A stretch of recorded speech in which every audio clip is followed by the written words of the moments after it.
guys ready. She's flown up here all the way from Southern California to be here with us. She's actually forged change in her area and actually got a turnabout with her local water district. And I'll let Michael introduce her. So again, we have a few minutes. We're going to have our one of our keynotes, again, solution-based and about her victories of what she's been doing with non-toxic communities. Then we're going to have a little recess and come back and do our roundtable. Where do we go from here? Quick shout out to Practical Permaculture Institute, all the stuff you're hearing about permaculture and water catchment. Cathay Fish teaches about this all the time. A shout out to Sierra Streams, who is working to do restoration work on the watershed. We're trying to bring all of these players together, so there's no question that's unanswered. We have the resources and the knowledge here in our community. We're just trying to bring these pieces together. So on that, a nice round of applause. She was potentially going to have to cancel because of a family emergency, but she showed up. She got on a plane. She flew here this morning. She was picked up from Jessica Denning, and she's done a lot of effort to be here. And in her work, I want to introduce another mom superhero, another powerful woman in the movement from non-toxic communities, Kathleen Halal.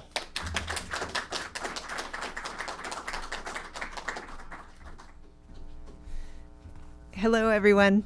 My name's Kathleen Halal. I am a mother from Irvine, California, in Orange County. And I started to get interested in all of these kinds of issues when I was looking for a solution for my kids. They had autoimmune issues, and I wanted to look to diet as part of the solution.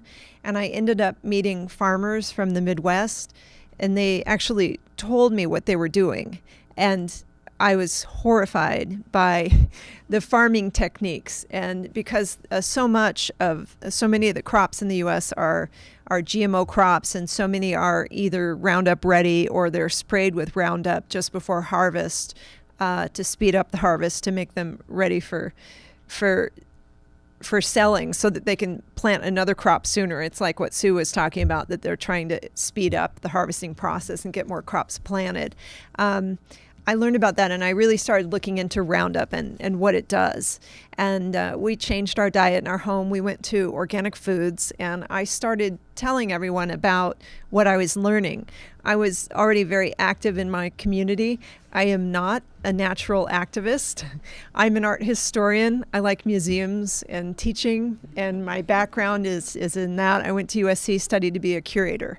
So this is way off the path for me, but I just kind of fell into it. And once you start looking into this and you start learning about it, you become motivated because it's so striking what's going on and how much people don't know about these things. So I started talking to all my friends. I was on the board at the Performing Arts Center in Orange County, and I was PTA board member for all the districts, like the city board for the PTA. And I was running the arts department with my friend and trying to get more arts programs into the schools. And then when my term ran out, there was a space for the position of health and safety advisor, chair of health and safety. And so everyone kind of pointed to me and said, well, Kathleen, you've been talking about all these things, so why don't you do that? And that was kind of the beginning. And I started bringing in speakers and bringing in scientific documentation about Roundup, about glyphosate. We actually had Dr. Pero, the author you were talking about, brilliant pediatrician. What's Making Our Children Sick is her new book that she's done together with Vincent Adams, who's a doctor at University of San Francisco. And she came, I had the farmer come, Howard Vlieger come, and I brought more documentation and more letters from various retired governmental scientists. Every month we would meet, I would have more information for all the PTA presidents and the board. And at the end of my tenure, I asked if we could have a vote and ask to have toxic pesticides banned from our district. Not actually banned, that's not actually the word, but we asked the school board to stop applying toxic pesticides near our children. And all the presidents agreed. We all voted on it, they agreed. So I went forward to the school board and I asked them, and they already knew me because I was also on the parents fundraising board for the district, Irvine Public Schools Foundation. And we raised money for, I had a project raising money for additional school nurses and music, and my husband and I were very big supporters of the district. We made a lot of donations, and it's a lovely district that we're fortunate enough to be a part of. It's very close-knit, it's very education-centered, it's very international, and for public schools, I think they have a pretty good formula going down there. And the really important thing about Irvine is that the city is very closely connected to the schools. The school district and the city managers and the city council work very closely together to create this community in Irvine that's very tight. And our schools are connected to the city parks, and they share kind of the same terrain. So once I had approached the school district, and they finally very kindly agreed to figure out a non-toxic policy for our city, or for our school district. I then got together with some other parents from Irvine, and we went to the city council, and we said, well, the school district is doing this. We think you should do it too, because the parks are connected to the schools. So that's kind of how we got the school district and the city council. But I have to say that there's a special mentality in our community that the schools and the city are so closely intertwined. That's kind of how that happened. We have leaders who are very conscientious, and when we first approached them, they kind of had very little idea of what I was talking about or about what we were talking about. So there was a lot of education involved. All of the scientist letters and all of the information that I was giving to the PTA presidents, I copied the superintendent so that he knew everything that was going on. I was talking to him about everything. Everyone was very well informed. The school nurses, I kept them informed, and they knew about a lot of this information. So when we started our group, my hope was that if we succeeded, that I could help, or that we could help other groups across the nation do the same thing. And that's my hope. My hope is that some of you here will be inspired to form your own groups and your own communities and get this going where you live. And I'll talk to you a little bit about how we did it kind of in the specifics. But if you want more information, you can go to our website, which is Non-Toxic Communities. We have a Facebook page, and we also have a website. And our friend Jessica has very kindly arranged for us to have a grant. So we're going to be upgrading our website, which is very exciting. And we will put all of the educational materials and all kinds of things there that you might need to bring about positive change in your neighborhoods too. So our slogan, my husband came up with this, was, let's make Irvine truly the safest for the smallest among us.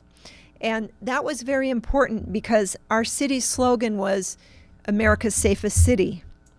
So we took that, my husband took that, and he said, well, let's make sure it's the safest city all the way around. And the city leaders agreed with us. So luckily that was a good slogan. But if you can tune into the ideals of your own community or your own town, I think that will help you to work in tandem with leaders. So to start out, I would say get a group together. Get a group together. I have friends who are doing this all by themselves in their towns, and that's wonderful, but it's a lot harder. What we did was we formed a group. Even I had a group when I was kind of alone. My group was the PTA, right? So get involved with clubs that are already formed, or groups that are already formed who might be interested in these things. The PTA, of course, is interested in children's safety. Some PTAs are more receptive than others, but once I had the speakers come in, they were so reputable and so well educated that the presidents realized that this was really an important issue and truly something that should be a concern. So find a group, get a team together. Our team in Irvine, when we went to approach the city, we had a really special group of people. We had myself, I had the experience with different groups we could approach. In the end, I got the grant from Beyond Pesticides. I knew we could bring them in. I knew they could offer the training, so I kind of had the answers from that point of view. I had the science and the contacts for that. We had one gal who did a lot of marketing. She was very serious. She'd come from a career in the business world, so she was in charge of sort of branding and marketing. We had another gal who had done public relations for the Irvine company, so she was used to connecting with journalists and getting press. So let's see. And the gentleman we brought on board had experience with City Hall and city management, so he knew how to set up meetings and who to contact. So if you can find a group where everyone has a skill that they might be able to contribute, it would be really helpful for you. The stronger the team, the better. And then find supportive community leaders. Feel them out. You might have one person on your city council who is going through, maybe they had cancer or someone else in their family has cancer or autism. So many of us sadly know people who are going through certain kinds of health crises, and almost everyone knows even a kid down the street who has an issue. So kind of feel out your city council members. If you have anyone who's sympathetic, that really helps you to kind of get a foot in the door. Take pictures and gather documentation. When you see people spraying around the town, spraying Roundup or doing whatever they're doing, I had pictures of kids in the front of school when school would let out. They post those little yellow warning signs when they spray. They need to do that by law if they're going to spray something that's toxic. So they'd put the signs, and then the pictures I had were of the kids sitting in the planter right by the sign, digging in the dirt with their hands. And all the parents are standing around chatting, and I would see this all the time. So I said, you know what, I have to take a picture of that because no one's noticing, right? And then those kids, what are they going to do? They're going to get in the car, and they're going to have a snack, and no one's going to wash their hands. So I thought this is really like something we need to note. But also, the guys spraying around the neighborhood and so on, just sort of raising awareness and kind of documenting what's going on. And we contacted our school district and we contacted our city. By law, they need to provide you with what products they're applying, the quantities, and I believe we found out when they were applying them. And when you get these documents back, it's pretty eye-opening because they're really using a lot of product. And it's like, oh my gosh, holy smokes. So it sort of motivates you a little more, but it's very good to have that documentation to know what their standard use is. I had a relationship with the maintenance guys. I met with them for over 2 years about these issues before the change came in Irvine. I like to think that it's not going to take other groups that long because I think that there's now a trend and there's awareness, there's more awareness, especially since the school groundskeeper won the lawsuit against Monsanto. I think we tend to pay attention to numbers, and it was all over Bloomberg and Yahoo and kind of made the mainstream press. So I think that there is a lot more awareness, but I actually had a good relationship with our maintenance guys who I'm sure in the beginning thought I was nuts. I brought in a crop expert one day to meet with them and tell them about how it's truly dangerous, what you're working with. And I brought in all kinds of people.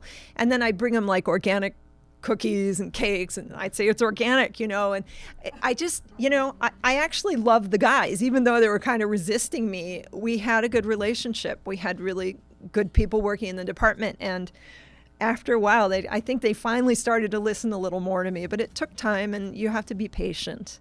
Let's see, gather documentation, branding. If you go through non-toxic communities, you wouldn't have to worry about that because we have a logo and we have branding and we have materials. We will give you everything, but we would support you if you wanted to come up with your own branding or your own logo. If you wanted to change it or do your own thing, you can pick and choose what you want from our organization. And there are other good organizations out there doing this. There's my old group, Non-Toxic Irvine, they continue to be based in Irvine, and I'm working with non-toxic communities more on a national scale. But there's Moms Across America, who you can contact. So there are different groups sprouting up for guidance, but my group is Non-Toxic Communities. Make a formal request on a petition. We circulated a change.org petition around our town, and parents forwarded it. One parent would sign it, and they'd tell their friends about it, and more would sign it. And every time we got a signature on our petition asking for a non-toxic policy in Irvine, the messages were sent directly to our city council members, so that with each signature, they were pinged. So by the time we wanted to meet with them, I think we had around 700 signatures. And so they knew who we were, they knew what we were about, and then we went into meetings with them. We had meetings outside of the city council meeting. We had personal meetings where we came in with our binders. We had binders like really thick binders full of all the science. And there's more science, sadly, coming out every week or every month. I get more information in my inbox. I mean, and these are studies from like Harvard, NYU, I mean, very reputable universities. And the more professors are studying what tiny amounts of these chemicals can do to our kids and to their grandkids and great grandkids, the more concerning it gets to be. And in the end, all this science that these epidemiologists or endocrinologists are coming out with is way ahead of where our governmental agencies are. So the latest science says we should be alarmed and we should stop using these products around our kids. So bring binders, bring science. We also brought scientists with us to the meetings with the city council members so that if they had questions, they could be immediately answered. We had 2 UCI professors who helped us, but if you can find local scientists or professors that will go with you to the meeting, it's really handy to have all questions answered right on the spot. Create a social media presence. Facebook page, Twitter, Nextdoor. I don't know if you use Nextdoor up here, but Nextdoor is a great way to spread the word and try and get other people to join in with you, show their support. Instagram, if you want to look for youth, Instagram, Snapchat. If you have someone who can handle that kind of social media, it's really helpful to get the word out and grow your group. Develop a relationship with journalists. In our particular case, we had 1 or 2 journalists who were consistently there to support us. So they went to the city council meeting or they went to tour the school campuses. When we spoke with principals, we would get press about this, that we were doing this and this, why we were doing it and our story. And that helps also to get the word out and to get city councilors to listen to you, council members. Once you have the critical mass, then you can go in, like I said, for the smaller meetings. But then after that, you would want to get your group to go to a city council meeting so that they can see how many people are supporting what you're asking for. When we went, we had a really big crowd. We had, of course, all of us. We brought our kids. Our kids spoke to the mayor and the city council. One of the mothers in our group, her child was fighting cancer, so she had a lot of kids come in who had either recovered from cancer or were still going through treatment, and parents as well. So it sort of raised awareness for our city council, and we actually did research. This mother did, and she found out there was kind of a cluster in our town. There was a higher than normal rate. One of my sons lost one of his baseball teammates to cancer at 12. So these kinds of stories and this kind of awareness makes people think twice about whether they should listen to you or not. Always dress professionally. Always make a very clean presentation as if you were going in for a bank loan. They're dressed in their business clothes, so you should be dressed in your professional clothing as well. Like I said, take binders. We had binders, so take binders with scientific studies.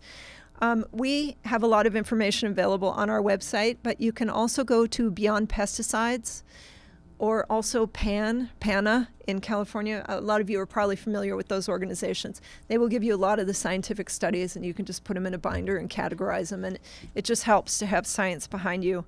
And we use a little bit of leverage, too. We brought up to the city, well, the schools are already doing it. So then the city was like, oh, well, if they're going to do it, because nobody wants to be first to try it. People are very afraid that it will fail. They're afraid it's too expensive. They've been told a lot of things by people who are sort of pro-pesticide. And it helps to tell them someone else has done it before, someone else is doing it, and somebody near you has already made the decision. So what are you going to do? It kind of helps to make them feel like they're not the only ones. And when I went to the schools for the PTA, I said Harvard is doing it. They've been doing it for years, organic landscaping. I talked to them about all the schools in the state of Connecticut, K through 8. They have no toxins on their fields where the kids play. State of New York, K through 12. For years, California is so far behind on this. And it was really eye-opening for them to learn that, but also to hear that other leaders in other schools had made this decision and it wasn't a mistake, that it could be successful and the grounds would still look very nice. they're very worried about that, you know, and you have to be sympathetic to that. Everybody wants it to look nice. Am I doing okay? Yeah. Yeah, Are you okay. ready to field some questions, or do you have? I have a couple more things to Okay, say, great. and then yes. Okay, so so provide the solutions, provide training. You can't go in and just complain and say, we don't like you applying these things, please stop. Because they'll throw up their hands and they'll say, well, what do we do? And they don't know, because all the maintenance guys have been trained by the chemical dealers. And so they think, and they've been told that that's the only way to do it, it's the cheapest way to do it, and they'll fail if they try organic. And you have to kind of get past those myths and tell them that it's not true. In Irvine, we have been organic for 2 years and everything looks great. In fact, our fields have improved. I wish I could show you pictures, but we used to have very hard sort of dirt patches, you know, interspersed with the grass. None of that now. The soil is soft. Some of the people, maybe Sue, or I can't remember who was talking about the soil being alive. Our soil is now spongy.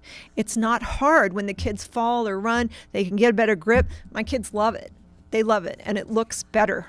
Yeah, it's amazing. So we have saved on it cost, initially the first year, there was a bump in cost of about only 5%. But that was because they were kind of trying new things, and they might not have had to do all that, but they were, and so it bumped up about 5%. But they saved so much on water because the soil is now holding the water.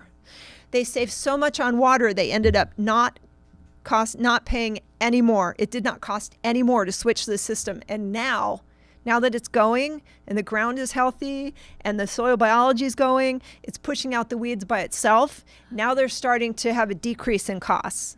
And this has been proven before. Beyond Pesticides did a 5-year study with a high school in Massachusetts, and their costs went down, just like is happening in Irvine. So it's actually money saving.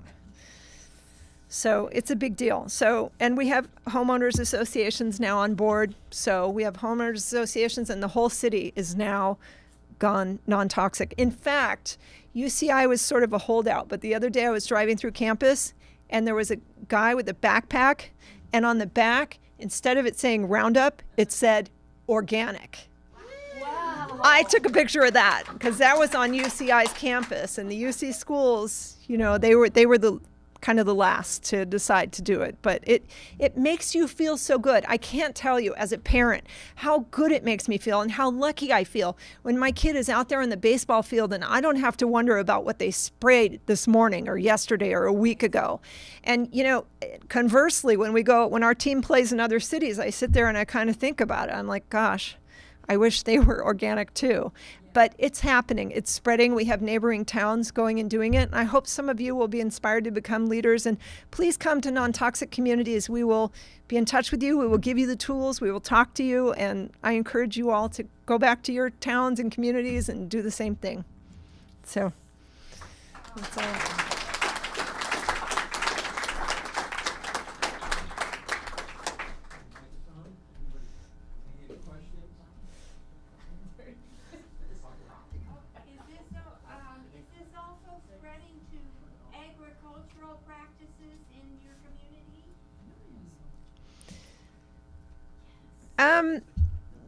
That's kind of a sticking point. When you talk about this, you can't touch that. You can't touch agriculture. But in the city will not try to regulate agriculture. That's its own independent thing, and the farmers will make a fuss if you try to tell them what to do. So that's kind of off the table. You don't do that. However, the awareness in our town of Irvine of organics being more desirable and so on is causing the farmers who are raising strawberries and other produce to raise more organic, and they have farm stands around town and it says organic. It's proudly displayed. So it's sort of all awareness. It sort of connects. But I will say the one thing is when we were doing this, I did not discuss GMOs at all. Stay focused. Your focus is children and the community's pesticide exposure. That's it. They can know that you eat organic, but don't cross over into the GMO subject. Stay focused. This is about exposure in our community. That's kind of what ARC is talking about, is becoming this platform to be able to bring us together and attack these issues one at a time in a manner that's actually orchestrated and focused. Because if we keep running around dealing with every individual issue, we're just kind of spinning our wheels at a very slow pace. Now, I'm curious, we have three agencies up here spraying, PG&E, Caltrans, and NID. How many agencies did you have in your local area that you confronted with this? That's a really good question, because we didn't work on that level at all. That would be, I imagine, a state level. And I am working on those things now. I've kept working, and I am trying to get some traction at the state level. But I think that that's a different battle. We only dealt with the school district and the city council. So anything the city council controlled and anything the school district controlled.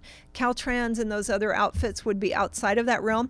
I'm not saying don't go for it, but it's a separate project. Right, and it's one victory at a time, and I think the NID victory is something that we locally can overcome and kind of build some much needed confidence in our people. Right now, people don't feel confident that they can, and they feel worn down. And again, if we can have a win on one small issue, as Dr. Luther King said, pick a small issue that you know you can win. Yes. And build the confidence in the followers, and then move on to the next issue one step at a time. Yes. And so together we can do this. Are there any other questions while we're standing here from anybody? No. Okay, if not, then let's give a big round of applause. Thank you.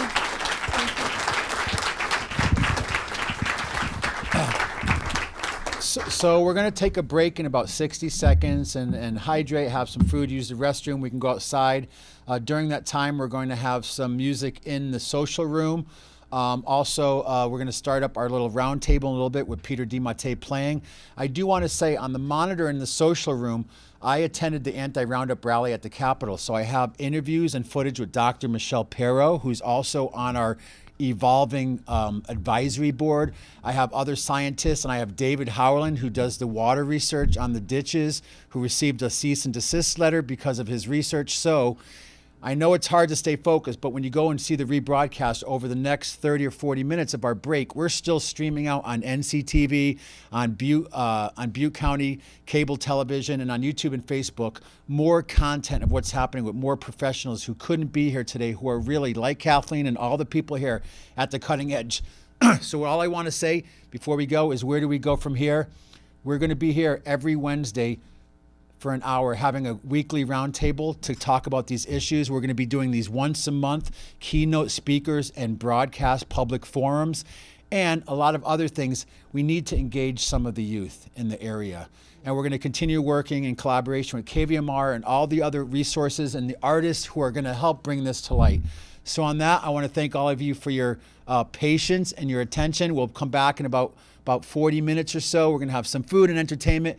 Thank you so much. And for the keynote speakers that'll be back as part of our rain table, thank you for continuing to be here. And we'll see everybody in just a few minutes. And I'm going to ask Dick Menser, who's in the room doing the broadcast, to put on our video with Dr. Michelle Perro and Bruce Howland about the water research. And we'll see everybody back here in just a little bit.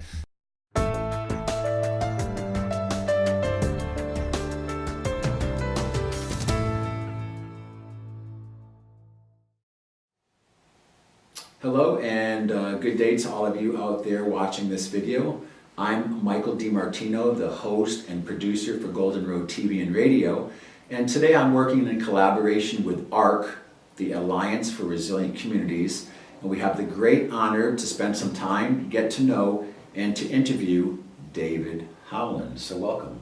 Thank you for having me here today. And we got to meet the other day at the farmers market briefly. You're doing some really important work, which has come to light in recently the legal case with the gentleman in Vallejo who won against Monsanto, but also with Michael Parson, who got front page on the Union talking about the effect of Roundup on the organic farms in Nevada County. So you're here, you're a specialist, you have an illustrious history. So tell us a little bit about yourself and your background of what brings you to this work today. Well, in the last 7 years, I've been working on a biological sensor that monitors the level of life in water or other fluids.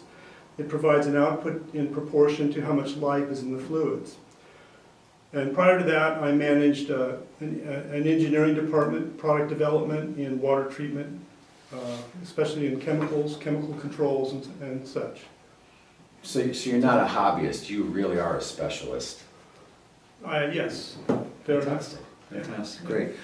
So thanks for being here today, and let's get right to it. Tell us here in Nevada County and for many around the world, what's happening and what's in our water. Well, there's a lot of stuff in our water, and it's quite a challenge for the water providers to manage it. This is surface water primarily here. Water treatment intends to remove toxins and to control pathogens, and they do a pretty good job of that, actually. Many toxins, including pesticides, are entering our water, and that's a big concern to the farming community here, as they use the raw water before it goes through the treatment plants. And of course, pharmaceuticals, Yes. all sorts of things, microplastics are getting into the water. Yes, and the mining industry as well. Right.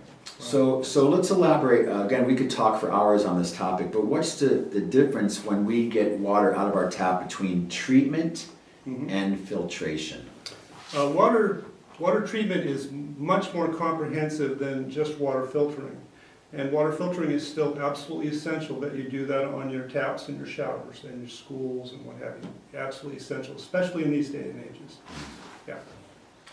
And of course, chlorine and all the other things, maybe rusty pipes, which all affect us outside of the pesticides and the pharmaceuticals and all the other toxins that find their way into our drinking water. Yeah, that's correct.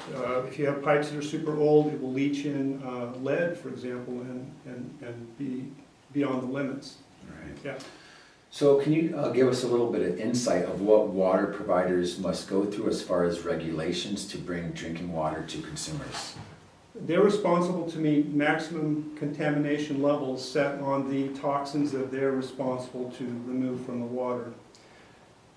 And is it true that some toxins can't be removed from drinking water? Some toxins are much more difficult to remove from water in certain water processes, and they may or may not include those water processes in water treatment. So knowing this information here specifically in Nevada County, what are the concerns of farmers, whether they're getting water from the NID ditch or they're getting it from the tap or through public utilities? What's the big concern? Primarily would be the pesticides that are in the water. Water providers are using Roundup in the ditches, and they're approved to do so. Farmers are a little concerned with that. There's also sources of Roundup and other pesticides in the raw water before the treatment plants. And so the organic farmers are especially concerned that they're feeding Roundup to their plants and animals. Which is what got Michael Parsons his front page interview in the Union, because he is an organic farmer, and he brought to light that, well, a lot of the farms here in the county might not really be organic because they're using this NID, this Roundup and glyphosate tainted water, along with all of the other toxins that are potentially in the water. So knowing that, is there a history of toxic chemicals in the United States that are being used that are directly affecting consumers in general? Well, yes, that brings us to this guy here. In 1917, what's called the radium girls were hired to paint the radium on the dials of watches and clocks. And what was interesting is nobody knew at the time that was a toxin. And it took 21 years or so before they realized that. And some of the deceased bodies of the ones that survived glow in the dark. So that's pretty heavy stuff. So, of course, in this day and age, there's a lot more things that are coming to light, things like the effects of GMOs, the use of bio and geoengineering to potentially slow down climate change. So we can see everywhere fluoride in our water, inorganic food, pesticides, herbicides, insecticides, that there are a lot of toxins that are using in our water. So is there something that we can add to our water or do to our water to make it a little safer? water filtration is the point of use water filtration is the thing that we must do more now than ever before. Right. And it has to be the appropriate kind of water filtration, and they have to be serviced properly. That's what we can do. Right. So again, we could go on this subject, I know, for a lot of time, but we'd like to get right to the point. We don't want to just bring issues to light here through Golden Road TV and ARC. We want to really give solutions. So what can people do besides the water filter? Yeah, water filtration is the biggest thing they can do, but they can also vote for people that are more interested in health issues. They can learn and teach. They can inspire others. They can ensure point-of-use water filtration is in their schools. And they can consciously look for water filtration in point of use and make a change there. And they can get involved in any way that makes sense to them. Right. Yeah, absolutely. Well, once again, you're tuning into Golden Road TV. I'm your host, Michael DiMartino, working in collaboration with ARC, the Alliance for Resilient Communities. I want to thank David Howland for his time and his expertise, and also for some really exciting patents and inventions that you're working on that are dealing with some of these issues. So thank you so much for your time. Exactly. All right. And we'll be back.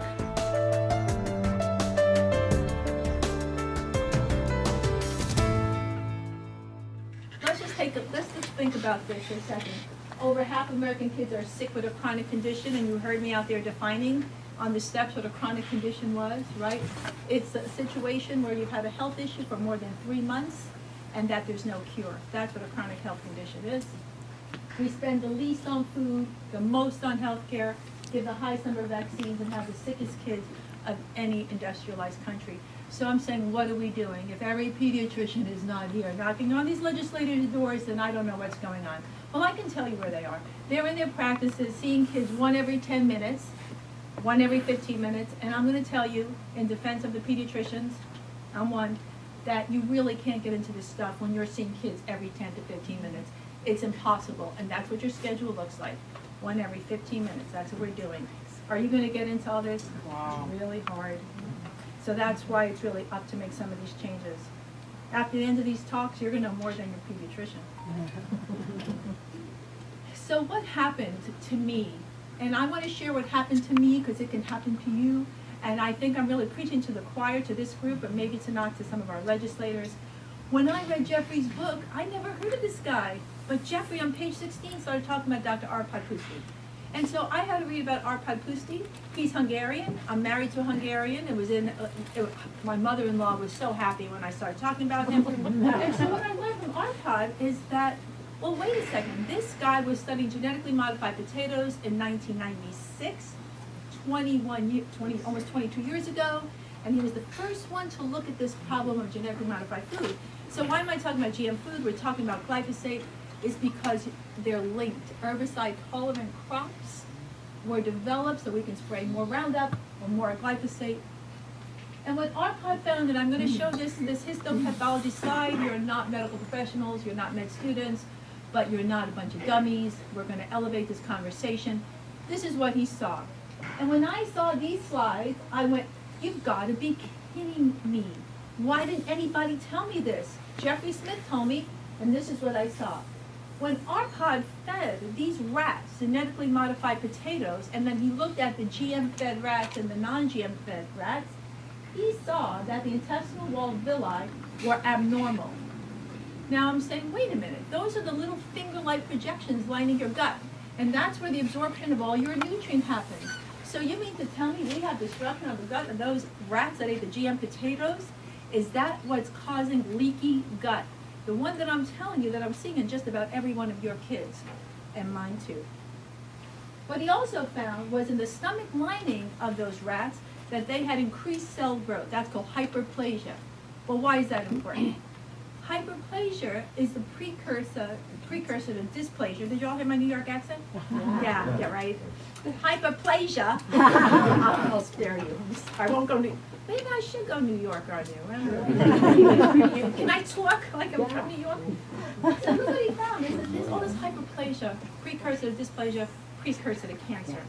And was this the cancerous precursor that we were seeing from the genetic modified process? Possibly. That's what he found. So let me switch gears a little bit. So if you have an herbicide-tolerant plant that's genetically modified, then you're spraying a lot of glyphosate on it, they're linked. Which one's causing what? I'm not sure. I don't know. I'm really not sure. If you said, is it the GM process? Is it the glyphosate? It's likely both. And Sarah Leaney actually took a look at that. So what I try to do is say, why is this stuff not so good? No way, no. Why do I say that? Glyphosate, it's a chelator. You heard Howard talk about that. It binds micronutrients, and it's likely doing it in our kids. So how do I know that glyphosate is binding minerals in our kids? I don't know. All I know is they're eating it. I check their nutrient levels, and they're low. I fix their diets, and it goes up. Come on, people, this is not hard, right? This is like common sense. You know, you could all be clinicians and practitioners here. So and I gave you a study here, just so you know, because everybody wants data. I'm giving you data. Clinical correlation, nutrient deficiencies in kids, magnesium, zinc, are associated with learning disorders, ADHD, insomnia, mood disturbances, etc. Glyphosate is a carcinogen. You heard that. You heard the World Health Organization, the IARC. They did the studies in animals. It's really hard to study humans. And they found that it's a carcinogen class 2A. It would be a class 1 if it was studied in humans. And actually, when Monsanto first brought this stuff to the EPA back in 1983, they found renal cell tubular adenomas in kidneys in rats fed glyphosate, by the way. So Monsanto's known this a long time, that there's carcinogenic potential. And they looked at those slides, and then they found another group of pathologists to look at the slides, and then the data kind of morphed. I think you're kind of getting a theme here on how data can change. Depends on who's looking at it. Glyphosate is an antibiotic. I mean, if Howard's stuff isn't convincing enough, what the cutting edge of research now is the effect of glyphosate on the microbiome and how that changes. Now, how do I know? Because I check kids' microbiome. I do something called PCR testing. I can order a test. It's not in regular conventional medicine. It's in one of the tools of integrative doctors or functional medicine doctors. We can do a test through Genova. I'm not plugging Genova, but that's where I order it. It's $134 if you have a PPO insurance. I can map out the entire microbiome of a kid and look at it. And what I find is disturbing. They have very few amounts of a microbiome. Their levels are low, and they have an abnormal distribution of the microbiome. And depending on what issue they have, you'll find abnormalities such as kids on the spectrum will have high levels of certain Clostridial species, or you'll see lots of strep species in kids who have pandas, or other opportunistic players. Remember, most of that bacteria are in your gut or are going to take over if they get a chance. They're not little happy bacteria here to help you. They're going to go over. And so when those lactobacilli and bifidobacteria are abnormal because they're killed off, like in Monica's study, all the bad players party. And that's what happens. And you see it. And when you make corrections, kids get better. How do I know? Well, for one, they're better. I asked the mom, how's Johnny? He's better. How's his stomach ache? Gone. Is he pooping? Yes, the constipation resolved. I'm going to retire on constipation. I treat constipation all day long. They're all constipated, digestive enzymes, better. Because we're checking the stool. We're doing analyses. Why do I do those analyses? Mom's report could be enough, by the way, but dads want data. You have to show those dads that data. They want to see it. Men want to see science. So, gosh darn it, I'm going to show them science. So, it's an antibiotic. Another good study about, this one is just off the press, Ma'am, and it shows an explanation of Doctor, antibiotic resistance. I have a question. Is it okay to ask a question right now? Can we do afterwards? Oh, afterwards. Can you save it? Will you remember it? I'll remember it. Try to remember. Thank you. Let me move on. It inhibits a pathway in plants. The shikimate pathway is a pathway responsible for producing certain neurochemicals, and it blocks the production of a certain group of amino acids called aromatic amino acids. And we were told that glyphosate wasn't harmful to humans because we don't have a shikimate pathway.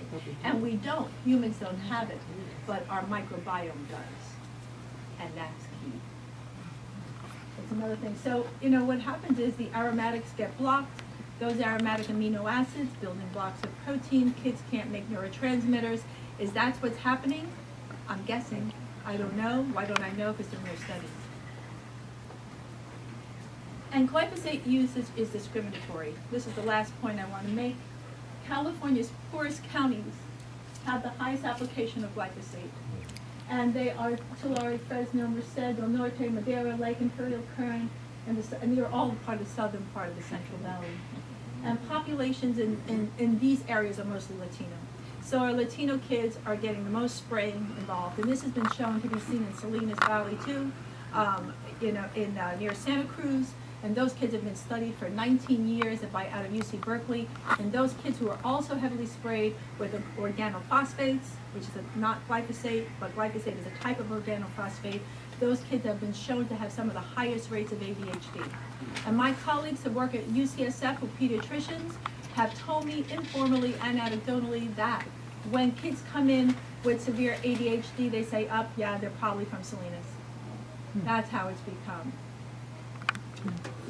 So I just want to wrap up by saying there's no doubt in the science that kids are tremendously affected by glyphosate and the genetic modification process. This is a no-brainer for me as a clinician to remove toxicants and toxins out of our children's environments. I believe that this is just, as Kathleen Halal said, it's just common sense. Thank you.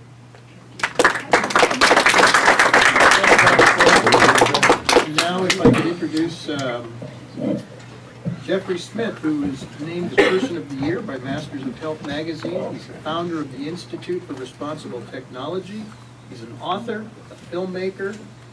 He had a laundromat before he did all this. I did? I guess I did. Anyway, most of us know Jeffrey Smith. I like to use a microphone. Thank you. We are seeing a pattern here in the glyphosate and GMO world that we've seen with lead, that we've seen with tobacco, that we continue to see over and over again. There's a certain game that gets played where they throw their experts, Bobby Kennedy calls them cyostitutes, and they throw rigged research and corrupt data, and they also have very heavy lobbying influence in places like this, in order to try and convince that there's that our science is wrong, and that their science is right, and that there is no problem. And so I have been fortunate enough to be traveling around the world on the GMO issue, which includes the glyphosate issue, and I have seen how Monsanto captures regulatory agencies and governments. I've been to 45 countries working in this area, and the activists will explain which person in government is the captured regulator or the captured minister or the ministry is taken over. And then I see in their rhetoric Monsanto's words. They captured the European Food Safety Authority, and they actually, EFSA, which is their version of the FDA, they literally cut and paste Monsanto's statements as their own, and maybe change a few words here and there. They've actually been charged with plagiarism. Not by Monsanto, by the public.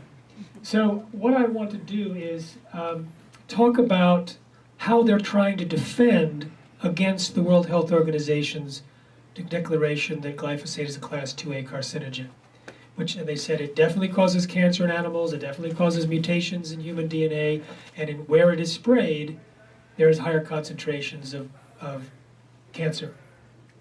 So it's also declared a carcinogen by the California government. And in France, they wanted to ban it. They're going to ban it completely in a few years.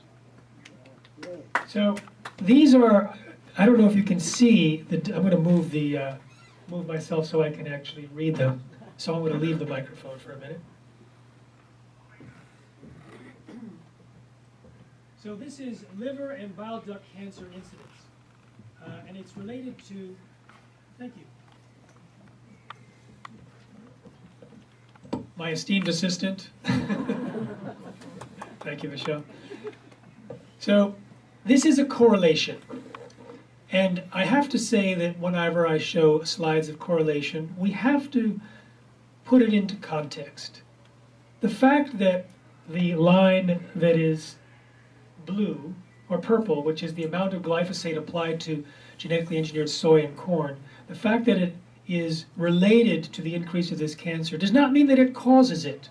It's correlation, it's not causation. However, when you're looking at from an epidemiological standpoint and you have probable causation because you understand the mechanics that glyphosate causes problems in human DNA, oxidative stress, etc., and then you also see these epidemiological statistics, then that gives you a bigger picture. It gives you more data points from which to evaluate. So it is not irrelevant. It is just on its own, not causation. But I think it's relevant because if glyphosate is a probable human carcinogen, we probably should see some type of correlation. And here we see a correlation between liver and bile duct cancer. And here we have kidney and renal pelvic cancer. And here we have kidney and bladder cancer incidence. And here we have thyroid cancer. And here we have deaths due to myeloid leukemia. And this is discharges of breast cancer. In Argentina, they went house by house in an area that was of a city that was closer to the soybean fields. And they found disease in nearly every house. They found a tremendous increase in cancer.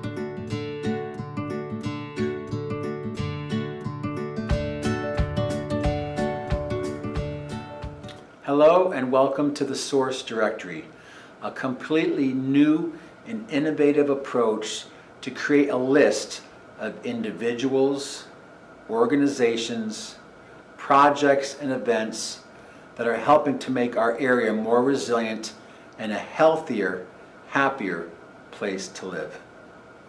Within the directory, you'll find hundreds of different businesses and people who are all committed and dedicated to community building, environmental restoration, self-sustainability, and economic development. Some of the categories you'll find them under is arts and culture, health and healing, peace and justice, food and farm, science and technology. I'm one of the founders, Michael DiMartino, and I'm also the host and producer of Golden Road TV and Radio, which produces a weekly 2-hour TV and radio show, once again, to bring focus to those people in our region that are helping to make a change for the better and to make this area much happier and healthier with a higher quality of living for all of us. Thank you for your time. If you'd like more information, just check out thesourcedirectory.org and goldenroadtelevision.com. Thank you for your time.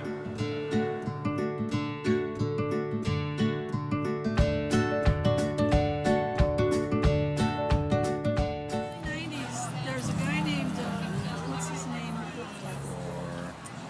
George Holden. He was an activist fighting the... Hello, Michael. I am Jessica Denning, and I am West Coast Director of Moms Across America, which is directed by Zen Honeycutt. And we're working for healthier communities and healthy children. So one issue we're working on is to ban glyphosate. And you'll be hearing from Kathleen Halal, who has successfully non-toxic program where they have integrated pest management and not using glyphosate. And other members of the community who want to get rid of pesticides around our families. So Organic Sacramento, I'm secretary of that, and Kim Glasser, who's the president. And I was legislative director in California for labeled GMOs, where we had Prop 37.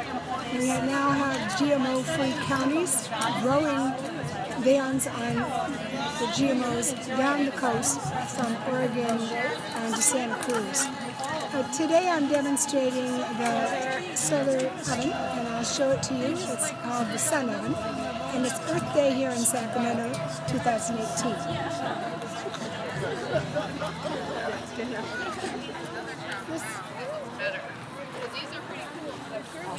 The Sun Oven is right now, it's 250 degrees. It's just warming up. It will get up to about 330 degrees. And it bakes a yam or potato in about an hour and a half. This is important, the Sun Oven, because half the children die around the world from dirty water. And we sterilize water in the Sun Oven. It comes with a little wax candle plug that melts when the water is sterile. And then the water is safe to drink for the children. Also, their mothers now that are cooking with firewood are essentially smoking 2 packs a day of cigarettes and the damage to the lung. And there's millions of moms dying from lung diseases from cooking with firewood. The Sun Oven would allow them to cook cleanly at their house, and they wouldn't have to be going further and further into the forest to gather firewood, which is risky and dangerous for women. And so this particular, I'm not selling it, but the All-American Sun Oven, it's all made in the, sound like an advertisement, but it's all made in the United States, except for the thermometer, and which you couldn't find in the United States. The profits go to put sun ovens in refugee camps and disaster areas around the world. For instance, in Puerto Rico, they just had a whole bunch of them go to Puerto Rico there after the hurricane. So if you haven't cooked with solar cooking, look it up on YouTube. Go to the Sun Oven's website and see some of the wonderful demonstrations and videos on how to cook. You'll notice the eggs are just cooking in air. And they come out very tender because the temperature is lower. You can't burn any food in the Sun Oven. And there's, if you look at how down here, there's a little opening here, and this a little dot that comes underneath it that allows you to focus the sun so that the maximum energy is collected here for cooking. So this is the Sun Oven, and I thank you very much for listening today.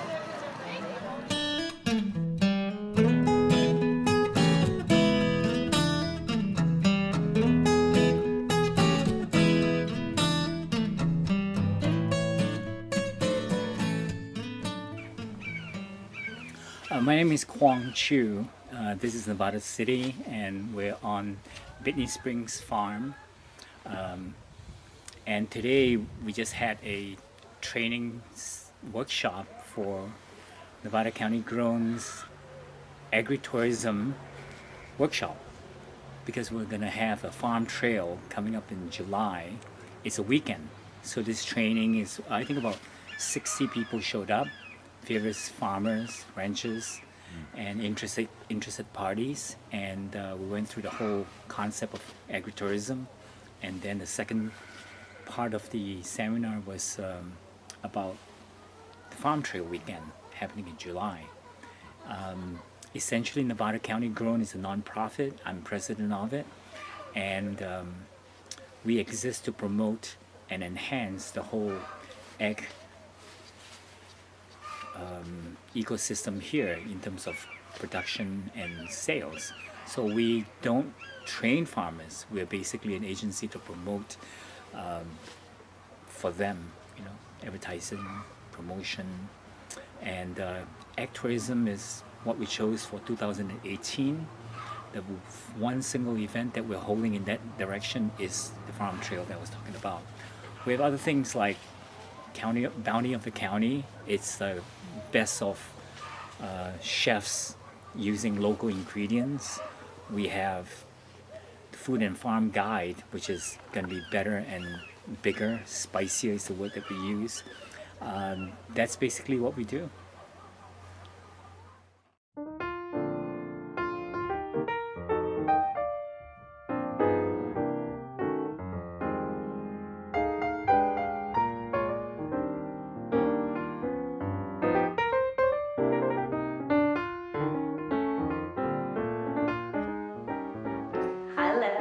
is Sammy Bass. I'm representing Nevada County Grown. I'm a new board of directors for the organization.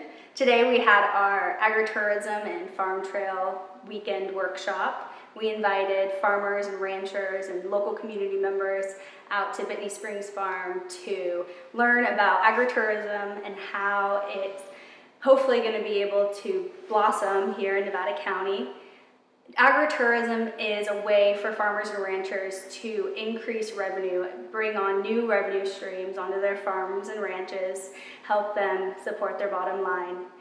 With Nevada County Grown in 2018, we decided to take on agritourism as our initiative because we see the benefits that it's playing in other counties throughout the state. We'd like to implement it here. We decided to do a farm trail weekend, July 7th and 8th. And that is going to be a weekend where we open up our farms and ranches to the public. They can come and listen to live music, get tours of the farm, we'll have live artists there working. Contact us at nevadacountygrown.org and find us on Facebook at Nevada County Grown.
Peter DiMattei from Truckee, Hands of Fire. So much to do, so little time, but when we all share the responsibility, we can get a lot done and fit it into still having a quality of life. So this is kind of the last part of our event today, and this is really where the rubber hits the road. Where do we go from here? We've had so many great speakers. I can see people are ignited, they're inspired, you have a lot of information. First of all, everything that was broadcast today is on Golden Road TV YouTube channel. There's cards at the desk. You can go, you can share it. Let people know. To do this in vain is not why we do it. We do this to help light a spark, but also to get the information out. So you can download it, you can share it, you can have people go there. Everything you saw today, including the B-roll with Dr. Michelle Perro and all the other pieces, are all available on Golden Road YouTube channel. ARC. We are going to start meeting on a weekly basis. And I really want to thank two people, not just Payom Riles, but I want to thank this gentleman right here who really, I mean, he just kicks butt. He came in, he heard what was happening. We partnered, and he is hugely responsible for what happened today. And I want to acknowledge with a bunch of brotherly love and respect, this guy right here, Rick Barron. And he is just a supernatural force of nature, and I appreciate his efforts. I want everyone to be able to speak for a minute just to wrap up. But the idea is where the rubber hits the road. We are going to continue to do these broadcasts every 4 to 6 weeks here from the Digital Media Center, focusing on subjects of community resilience. We're looking towards the future as far as more about emergency preparedness. I talked with the fire department. They realize they need a video to teach people. Going and picking up a brochure, going to a website isn't necessarily how it works. We're a content-driven society now. We want things quick, we want it fast, and we want it easy. And that's why we have the source directory. I want to make sure everyone's on the emailing list. I'm going to let everybody else speak, but thank you so much for showing up. I want to give a nice round of applause for all the people working today. Brandon and also Michael West, who have been doing all the videography. Oh, I like that. I like that. Michael Logue, who's helping to do the audio. And before you leave, just tap on the door and give him a big thanks. Dick Menser, who has things happening in his personal life, stepped up because Jim Heck wasn't here to do this, and he's directing and switching and doing the whole front end of the broadcast. So we want to give a nice shout out for Dick Menser. So really quick, check out the source directory, go to Golden Road YouTube channel. I'll continue to be doing my shows on KVMR.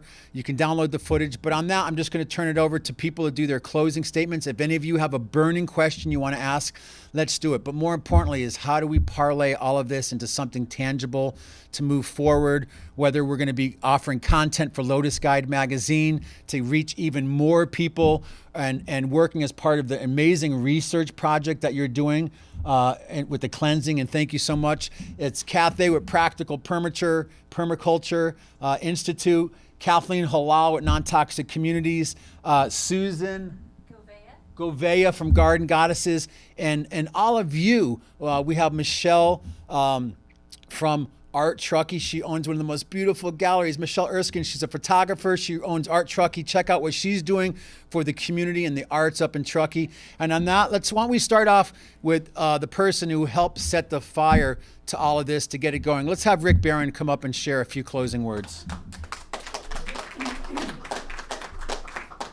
Thank you, Michael. Thank you. Well, I just want to thank, all the speakers that came up here and flying all the way in from Southern California. And ever since I was a kid, I've been fighting for injustice. I've just been one of those people that was always standing up for somebody who's been put down.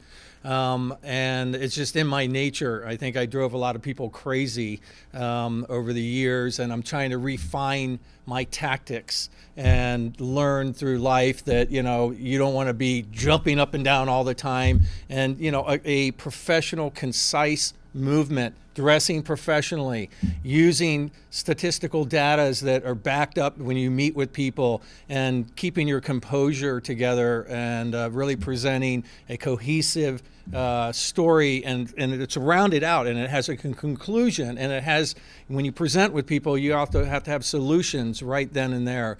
So again, my thanks goes out to this amazing panel that we had here together today, and Alliance for Resilient Communities. The website is allianceforresilientcommunities.com.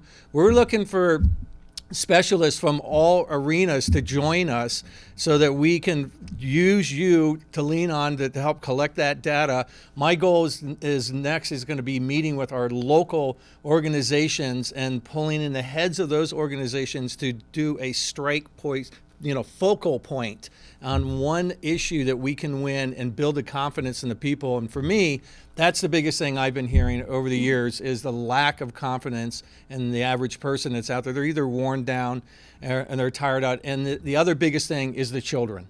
I have two 16-year-olds, and I asked them what they think about the water issue and everything. And what are you talking about, Dad? It's a cell phone. I can't get them off the cell phones, so you have to overcome that. But if we don't get the teenagers and the youth involved in these meetings here, it's going to be a lot harder, because these agencies have a lot harder time saying no when you got the kids involved. And we'll continue collecting all the legal data and all the technical data, but boy, what children can do with a group of angry moms behind them.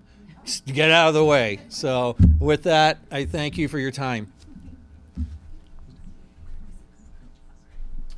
Okay, next, the big initiator. Again, everything works in evolutionary spirals and steps. He was so instrumental in helping to inspire the source directory. We need a volunteer that can help a couple hours a week to add to the blogs, great content, and to put up the events people need. The beer and wine festival is great, right? Go out, have a wine. But we're trying to have vetted contacts, individuals and businesses that are doing stuff. And this gentleman has really been the spearhead for the source directory. And nice round of applause for Payom Riles. So I just want to thank all of you again for coming. It really, it's all these speakers are incredible. I was blown away by what I heard today. But it wouldn't be the same without all of you here to share it and absorb it and get inspired by it and go out and do something. So thank you for showing up. That's half the battle. And I guess the other thing that I might share with you today is something that I've seen as I've been working with these ideas of resilience or sustainability or whatever, is that if we want to see changes, what we're talking about are cultural changes, right? We want to make this a part of our culture, make it part of our everyday habits. What do you do when you wake up? Do you know where you get your food from, how you prepare your food, how you eat your food? Do you go for a walk? Like everyday habits, how often do you eat with your family and friends? All of those things are cultural changes that will help us to get these things that we want happening. That's really core here, I think. That's something that I've been discovering. Another thing that not only I have been discovering, but I through my career, I follow a lot of information about resilience and people studying resilience and teaching about resilience. And something I see over and over again is that there's this really clear connection between resilience and community. In order to foster resilience in an individual, in an organization, in a town, in a country, you really often, not always, but often comes back to what's going on in that community.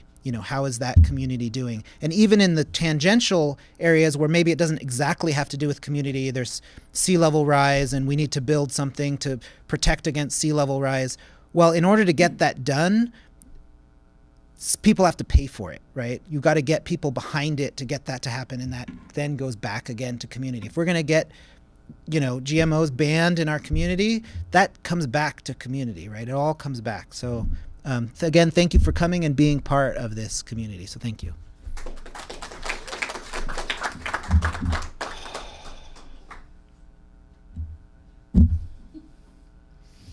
Next person I'd like to introduce, again, him and his wife, Dara, do so much for holistic health and helping to bring awareness. I want to reintroduce and do his closing thoughts with Rahasya Poe, his wife, Dara Lemos, from the Lotus Guide magazine.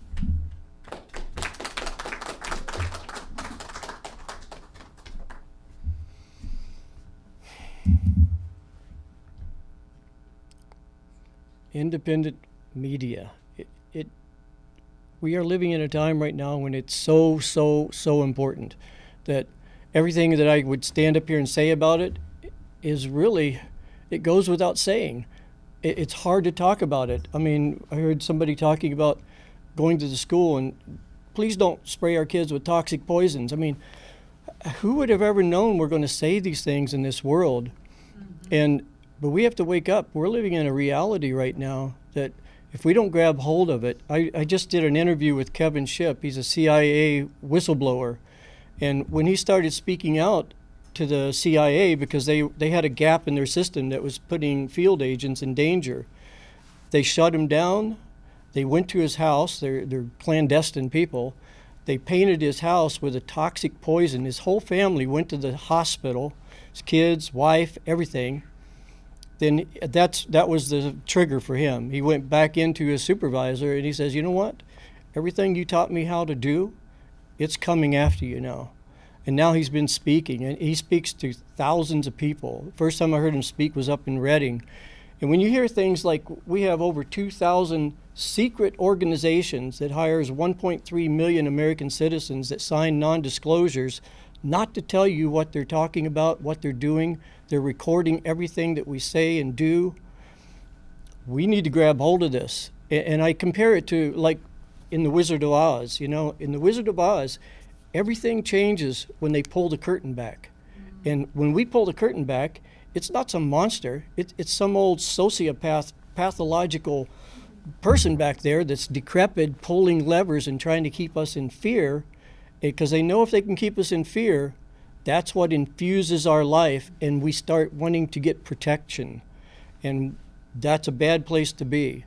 And right now we find ourselves in a situation with the media, it's bought and paid for. If Fox News is starting to break some stories now, and that makes me wonder, but even that you have to be careful of, you know, because they throw you a bone once in a while, and then they disinformation it, and then I talk to so many people, they say, oh, I just can't even listen to this anymore. It's over my head. We need to get over ourselves and start listening, paying attention, and taking action, you know, because one of my favorite quotes, and I seldom use religious quotes, but in the Middle East, they say, believe in Allah, but tie up your camel first. We have some responsibility while we're here on this planet as spiritual beings. We're walking around in this 3D space. And while we're here, we have to take care of business, you know? So if anybody has any questions, I interview and talk with people, everything from ancient alien researchers to Dane Wigington at Geoengineering Watch to CIA agents to climate scientists. I mean, if you have any questions, I can probably tell you what they say, you know, if you want to ask any questions. Thank you. So many questions, so little time. So we got about 6 minutes left that we're going to be broadcasting on. Again, I want to thank NCTV and Ramona Howard for all that you do. Butte County TV that's broadcasting, KVMR Facebook, and all of you. So we're going to have a couple more people come up and speak. Before we get to the last couple of our keynotes, I have a few people in the room that I want to recognize. I love this woman. She is such a wealth of knowledge, and she walks her talk. Cathay Fish from Practical Permaculture.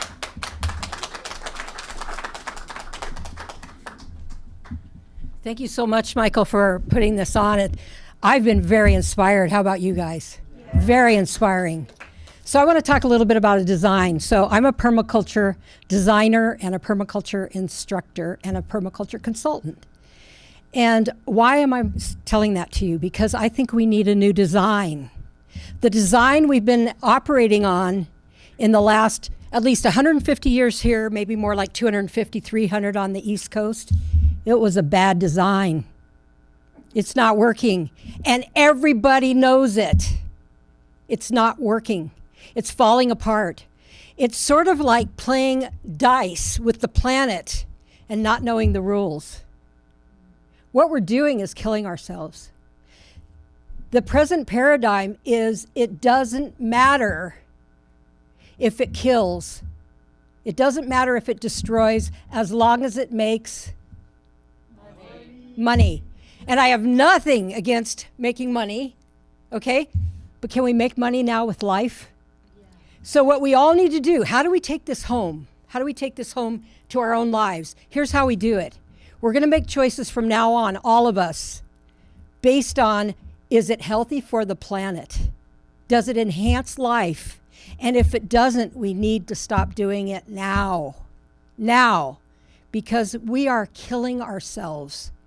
And we're not just killing ourselves, we're killing the planet. Now, I love birds, and I think birds, they kind of bring messages of joy, especially the songbirds. But do you know that since 1989, we've killed 80% of the insects from this destructive agriculture model that we use, so that there's less and less birds? I have a farm, I hardly have any bugs on my farm, which is sad to me, because let me just put it for you. Of 100% of bugs, 95% of the bugs either don't care about us or are beneficial. Only 5% are the bad bugs, but we're killing them all. Now, agriculture, you keep hearing us talk about it because it's the biggest thing we've got on the planet. 38% of the land on the planet is taken up by destructive agricultural processes. And we're changing that. Now, I loved hearing Kathleen talk because she's an activist. And those of you that have taken my permaculture classes, Poyam, Susan, Michael, you know that it's not just knowing the answers, what are the solutions, you've got to be an activist to be able to put them into effect. And Kathleen said, they don't know what else to do. That's why they're clinging so hard to the old way. But there's all these solutions out there. I loved it when Bruce started talking about, who's running for NID, creating meadows up in the mountains, sponges to hold the water. I was just like in the back going, oh yes, this is great. Look, study the solutions. Look, we have to stay awake, like he's saying. He's saying we have to be aware of what's going on, but we need to come up with the solutions, because the old paradigm that's dying, and let's be frank about what it is, the government, the corporations, the churches, they're all falling apart. We need to come back with the solutions so we don't kill ourselves from the stupid old way of doing it. Spraying chemicals on the school property that kids are running around on. And the story you told about the kids being in the soil right after the Roundup is sprayed, it doesn't make sense anymore. So here's the other thing. We need all of us. Every single person here, every person listening to this, every person watching it, you are important. You are very important. And you've been told you're nothing and that you don't look good enough, or you didn't buy enough of this, or you didn't spray this on yourself. We're incredible beings, and we're very powerful too. I gotta tell you, it's either money and destruction, or it's the rest of us and life. What are we gonna choose? And when are we gonna choose it? We have to choose it right now. So do everything you can to find out about the solution so we can make this change towards life. And I really thank all of you for being here today.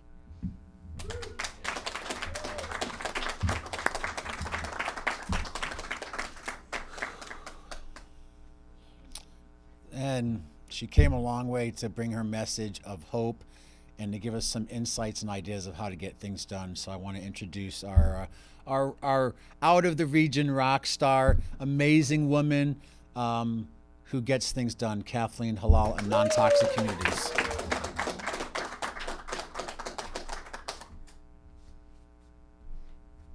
I just want to say I'm not a rock star. I'm a mom who got mad when I found out what was going on. And anyone can do what we did. Anyone. It's just you need to be prepared when you go in front of the city officials, and you need to explain to them why it's important and tell them how to do it. The one thing that I forgot to mention is that in the current farm bill that's going through Washington, D.C. right now, there was an issue that came out in the recent lawsuit in California where the school groundskeeper won the lawsuit against Monsanto for the glyphosate use. There was a section in that lawsuit where the Monsanto employees, I think it was California state reps or West Coast state reps, they were talking about schools stopping the use of glyphosate. And they said, how is this even legal?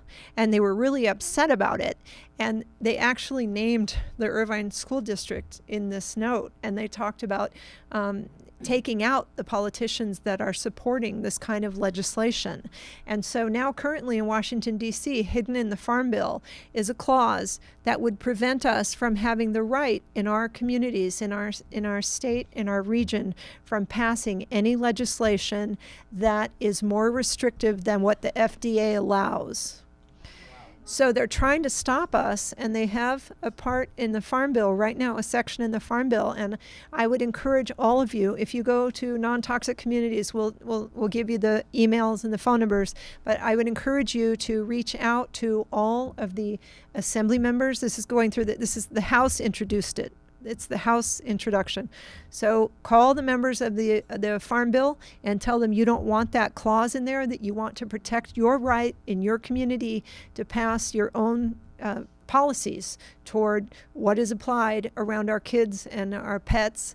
And also call your own representative and tell them as well that you don't want this to happen. We really need a lot of people to speak out on this because they're trying to block us now. So.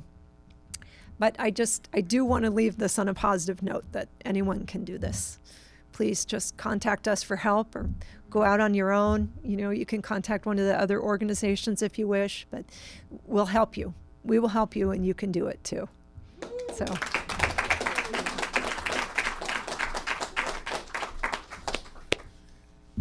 And another solutionist, or earthafarian, as we can say. I mean, we're coming up with new paradigms, new verbiage.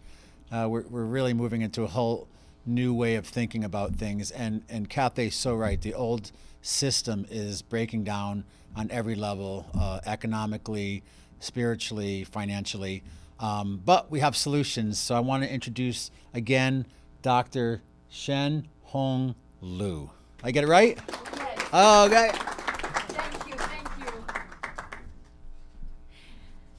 So I think the biggest thing is up to us now. I really want to look for 10 physicians in each area to join our detox project to start collecting data and in correlation with diseases and their symptoms. I think even the Monsanto and the government and many of our presidents have cancer and cardiovascular disease, Parkinson's. I think it's really something that everybody is affected. So if we can make that connection between disease and poison, we have a much bigger voice. I think that's come down to not only agriculture business rights. That's what the government, this country is always protecting the business interests. Is now we're looking at a crisis in healthcare. And Medicare is running out of money, and the government is running out of money. If they know they're creating more chronic disease that nobody can take care of, they will look. So I really want to encourage everyone to give me numbers of their physician. We can start detecting and detoxifying our body and our community. Thank you.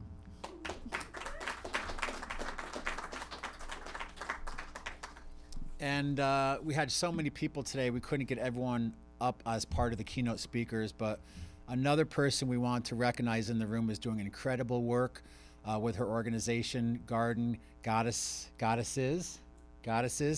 I'd like to have a nice round of applause and give the podium to Susan Gouvet.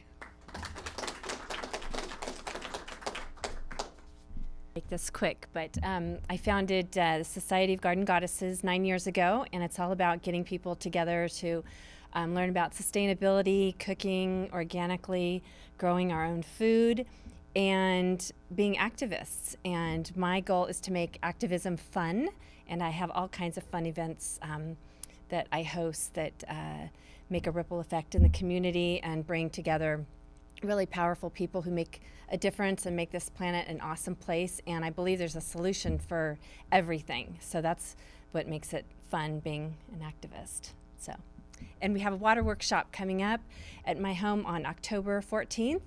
And we're going to be making our own biochar and house filters. A gentleman's going to teach us how to do that. And Kathy's going to present all kinds of fun stuff about water.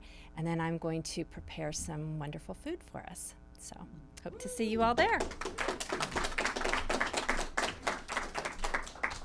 So I'm going to keep it to just a couple words. Words can't describe the amount of appreciation. When I began this journey here a couple years ago at Golden Road TV and radio, trying to give everyone a podium for their message, for their business. And now that we've anchored and found our cause around community resilience and these topics, and we have a directory of how we can go there and find people and events, and everybody can put up blogs about things that are relevant, we have a little bit of a hub to help bring some of the spokes of what everyone's doing together. So again, thank you all of you for coming. Please make sure you're on the email list. We're going to do this again in about another 4 to 6 weeks. And I already have commitments from 2 other counties of people who want to anchor ARC there. Louis Elbinger, who just ran for Congress for the Green Party, is going to be anchoring ARC in Siskiyou County, which is Mount Shasta. And I have some tentative commitments from people in Butte County that are interested in helping to anchor ARC there to do a monthly roundtable and discussion to identify the issues and, more importantly, to look at solutions within our own communities.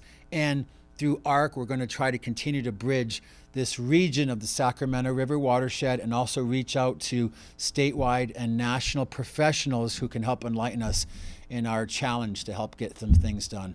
So again, thank you so much. Thank you for NCTV. Thank you again, Michael and Brandon, who have been running cameras all afternoon.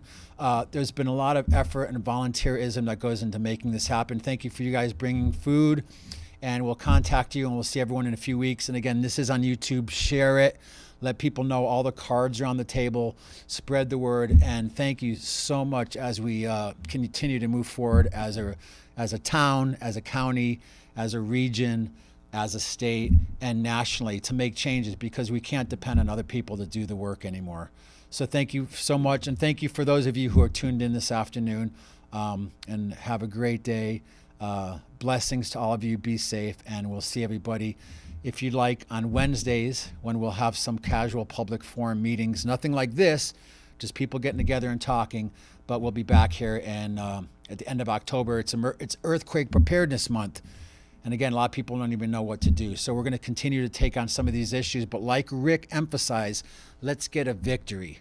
Let's get something under our belt and get some momentum and expand and build on what we are doing here today and what all of these people have been doing for years and decades, and help engage the youth. That's the key. We have to engage the youth.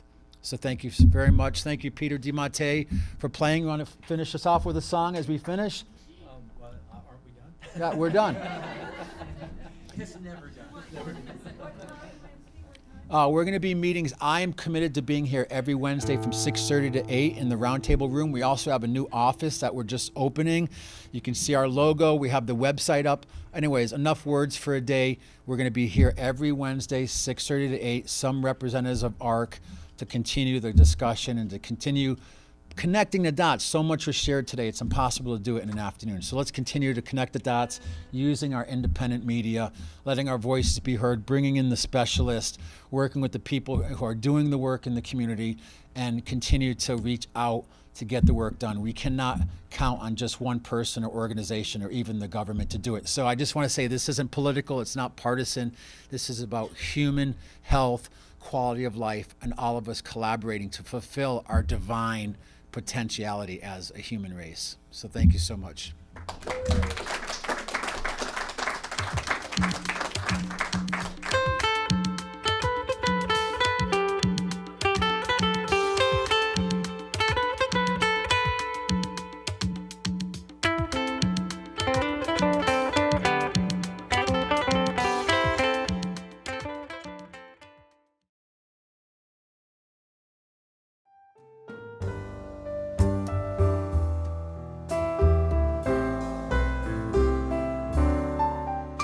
Hello and welcome to Golden Road TV and Radio. I'm your host, Michael DiMartino. Thanks for tuning in.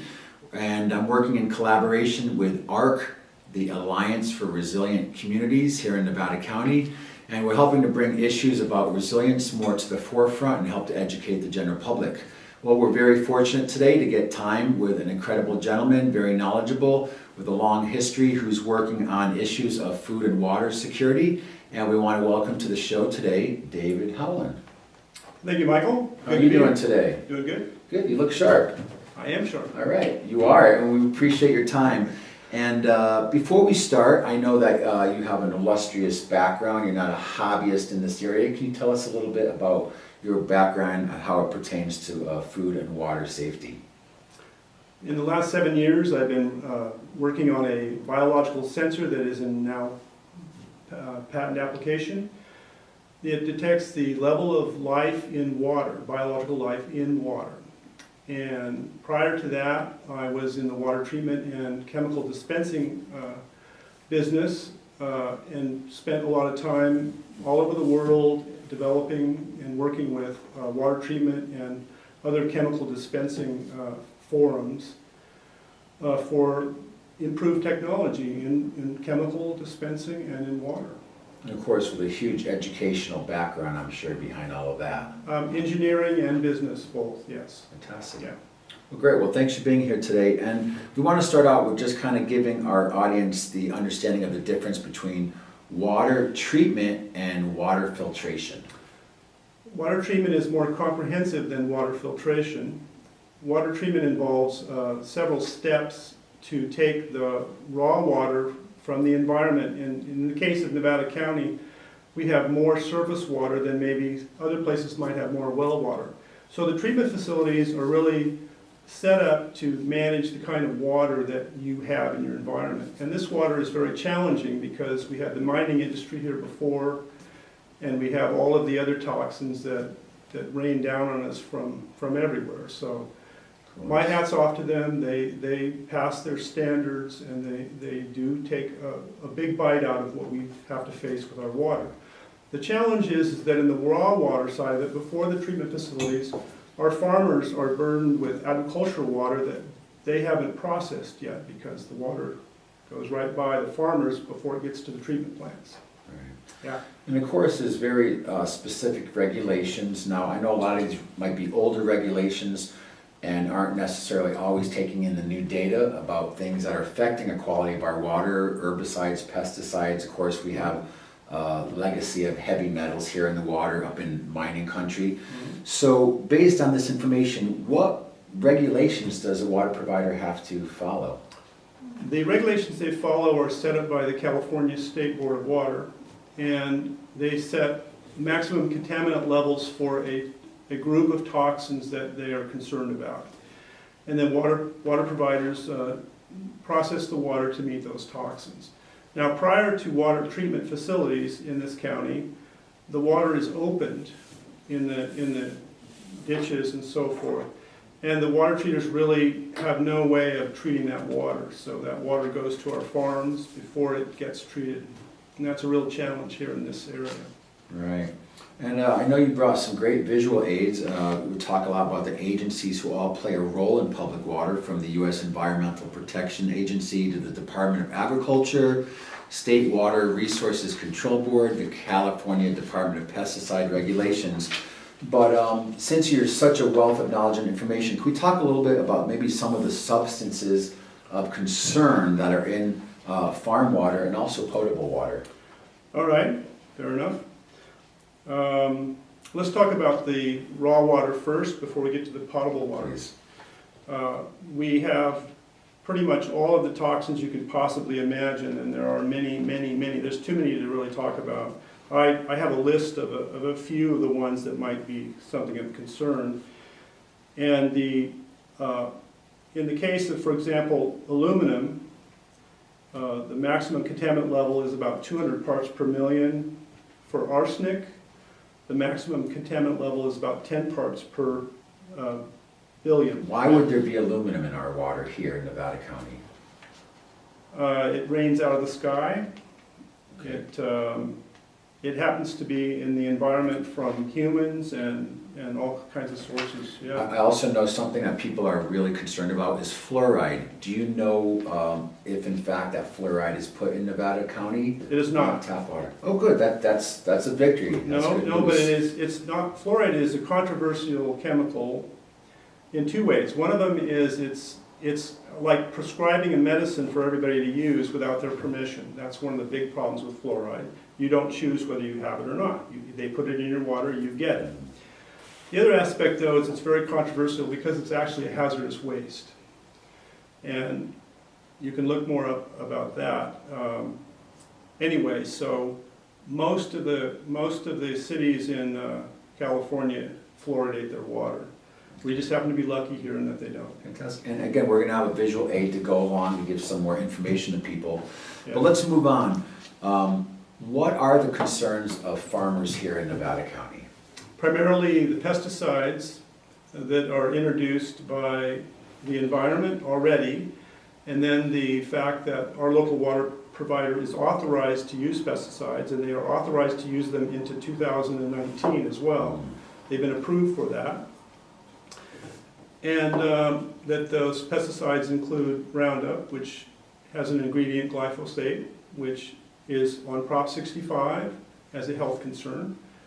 And that is primarily what this petition is, that people are signing around the county to ask.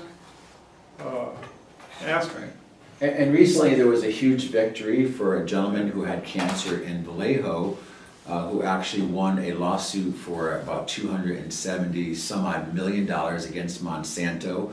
So, and Proposition 65 is really the fulcrum that can give us a little more leverage against these companies and some of the responsibility of what they're doing. Yes. So NID is using Roundup along the irrigation ditches in Nevada County. Yes, I feel they may choose not to, even though they're authorized to. So in doing that, that NID water, of course, goes out to farmers in their fields. Yeah. Of course, I know a lot of people who will go into NID ditches or have livestock that will go into the ditches and be affected.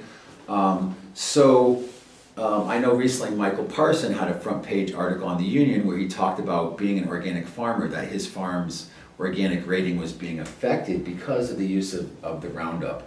So it's not just on the ditches, they also use it along the roads and many other areas, of course, and we have a storm and it rains and it goes down into the ditch. Yes. So, and again, this has a detrimental impact on the water table. Can you talk about that for a minute? Because a lot of people don't realize what happens on the surface, even though we have primarily surface water, it can also leach into the water table. It's actually larger than that, I'm afraid to say. What happens is the number of new pesticides approved every year by California Department of Pesticides is, I don't even know what the count is, it's a lot of pesticides. So we have years and years of new pesticides being approved and used on the planet. And they end up forming a toxic soup, if you will, where I'm not sure exactly how, as a scientist, I would isolate each individual toxin and ascribe it to what it does in the environment. It has a net effect on reducing the food chain, getting in the food chain, and causing not just systemic damage in individual species, but on the species that rely on them. So the idea of putting pesticides in the water is just wrong. So we're not even talking about other things that are impacting our water quality too. So again, this is a huge rabbit hole we could go down for a very long time, but we do have a little bit of time with you today. So for instance, we talked about other things in the history of toxic chemical use in the U.S. And I saw you brought a visual aid. Can you tell us a little something about that? Yeah, the correlation between the radium girls, which were told that it was perfectly safe to use radium when they were painting the dials of clocks and watches. And then 21 years later, the radioactive radium took a toll on their bones, and they actually ended up glowing in the dark. Their deceased bodies were found to be glowing in the dark from how much radium they had ingested. And the fight went on for 21 years. And this is very similar to glyphosate. Right now we're having the case you talked about. Glyphosate has been around since the 70s. It's actually been used in this county. And it's interesting, actually, some of the natural food companies right now who have touted being natural, like Nature Valley granola bars, actually just got tested and found out there's even Roundup and glyphosate in the granola bars. So Cheerios has glyphosate. Oh, not Cheerios. I'm sorry, Oh. I hate to tell you. What is this world coming to? I Anyways, so we don't want to just bring this to light, but we want to give people some practical ideas and solutions. So is there something that people can add to their water to help diffuse or to clean or to cleanse the water so it's a little more potable? Well, in terms of additives, what you do with additives is you add something that might bind or attach what you're trying to get rid of, and then that puts it in a form that is more easy to get rid of. So for example, one of the technologies involved in the mining industry here is to throw activated carbon as little pieces in the mine sites around here, and then let the water run over, which is full of mercury, methyl mercury. The carbon absorbs the methyl mercury, and then the carbon is easier to clean up. It doesn't end up going into the water system. So there are things you can add in a process to coagulate the material you're trying to remove. The biggest thing that you can do in the portable water side is with the proper kind of filters. And I have descriptions about that in the aids here. Even though currently we're putting a special focus on what's happening with NID and Roundup, there's lots of other substances that are in our water that affect our quality of life and health. I was actually surprised to find out that you had done some heavy metal testing and you found copper. Why is there copper in the water? The water treaters are actually using copper as an aquicide to kill the algae in the open water. That's why it's there. Yeah. Okay. So we also know there's other lists, and you being a scientist and being very prepared, can you tell us a little bit about the lists and the different categorizations of things you found in the water? Yeah. This is a list of the volatile organics that were actually found in Nevada County in 2017. For example, one of them is chloroform. And then we have some chemicals and products that may be added by water providers, and this is only a partial list, and that would include the copper that I just mentioned. And then, of course, we have the regulations. We have the regulated substances disclosed by our water provider. Now, the interesting thing is... those are things like chlorine, right, to purify the water. So when someone takes a shower, we're actually getting our body chlorinated, which is a huge carcinogenic and cancerous material. And what are some of the others? Copper, lead, aluminum, chloride, manganese, sulfate. Wow. Yeah, lots of stuff. Now, what's interesting though is you have to test for each specific thing that you want to know about. And there are thousands and thousands and thousands of toxins that can be in water. The regulated substances are those that were most of concern to the regulators. It doesn't mean there isn't something else in there or something else shows up in there. Yeah, so there's a lot of stuff that can be in water. A lot of water filtration takes groups of things out, which is good. And so, you know, the stuff that would take out copper would probably take out lead. And there's different processes of purification too. I know they do like reverse osmosis. Yes, that's very expensive though. I doubt that we use reverse osmosis in our treatment facilities here, but I don't know. I haven't been in the facilities. So how would it work? I know sometimes people will take tap water and put it in a bottle and let it aerate to get rid of the chlorine gas. Yeah. Uh-huh. Are there other little kind of simple techniques people could do in the comfort of their own home or convenience, along with water filters, that could help them? Probably is the answer to that, but I'm not sure. I know that the focus here would be more on the farmers, and there are definitely things the farming community can do about this, definitely. I mean, we can put the organic back in our organic farms in Nevada County. Well, and I'm going to do what I can to see that happens. Well, I think working with people like you in partnership and ARC and also people like Michael Parson, and we're going to be working with GMO-free Nevada County, that a lot of this stuff is going to be brought to light very quickly. But things change because people become active to help make a difference. And right now there's several people running for the NID board between now and November that you can look into. We have some video up on the Golden Road TV site that are at this point against Roundup, so we can help sway the vote and get people on the NID board that will help make the right decisions for our community health. So is there a particular water filtration system or technique, charcoal, ceramic, that you would at least start to recommend to people? No, you have to analyze the toxins that you might expect and that you want to remove, and then choose the appropriate filter systems for them. Yeah. Fantastic, good information, thank you. Yeah. No corporate endorsements here. No, no. Okay. No. What else can people do besides water filtration? What else could people do in Nevada County, but in their region, to help protect themselves against some of these environmental toxins? We can vote. That's a very powerful tool for us. And we can also teach and learn more about water and water quality and health issues, and we can become more of an expert, each of us, to try to make an effect that way. Just get involved. It's a really important issue. I can't think of a more important time, from what I know from the history of water, to take it more seriously. Well, like the native people say, in many cultures, water is life. And we saw recently with the Dakota Access Pipeline, there's already been spills and validated concerns by the indigenous community. So I also know you have some exciting patents and projects and things coming up that are going to help us in this area. And I just want to deeply thank you for your commitment, your time, and your expertise to help bring this to light for our community. And anything you want to finish with before we end? Happy to be here. I'm glad we're all getting involved. I'm really excited about what people are doing now. It feels good. Yeah. Great.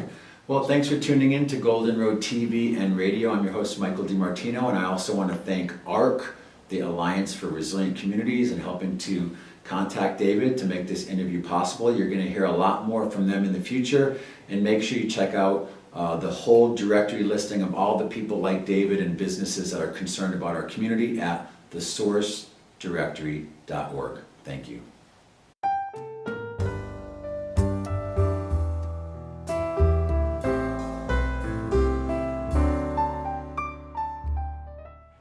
So I want to thank you all for your commitment and research. I've learned something new today. I was a little bit shocked to hear that some judges and politicians might get under the table payments or work for large companies.